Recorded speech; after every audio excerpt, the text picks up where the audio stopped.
Was Elizabeth I a man? The answer is no, but there's a really interesting conspiracy theory myth surrounding this. So the story goes that young Elizabeth was in a place in the Cotswolds called Bisley, and basically she was there so she didn't get the plague because the plague was really rife in London.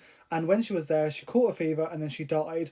And the people that were looking after her were like, shit, Henry's going to visit and, he's going to find out that his daughter's dead whilst, in our care. And the whole point of her being here was to make sure that she was fit and well, and she died. So they went out looking for a girl that resembled her. However, the only person that they could find that resembled her age and her luscious ginger locks was a young boy. So they dressed him up in Elizabeth's clothes, and then he went on to be the Queen of England. Now, for some, this explains the fact that she never married and she never had kids, and the whole Virgin Queen was because she was actually a man. The myth is known as the Bisley Boy, and it came about in the mid-19th century after Reverend Thomas Keble, the vicar of Bisley, found the remains of a 9-year-old girl in Tudor clothing. So it had to be, Queen Elizabeth.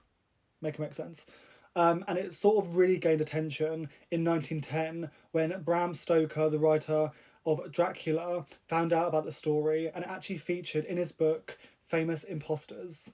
And I'm going to be honest with you, I haven't heard so much shite in my life. Like, honestly, if you still believe this, Christ alive. And I think the whole conspiracy theory is quite misogynistic in terms of the reasonings as why it could be believable, because you're sort of saying, and it sort of implies, that a woman couldn't choose not to have kids or not to marry, even though Elizabeth definitely went against stereotypes of the time.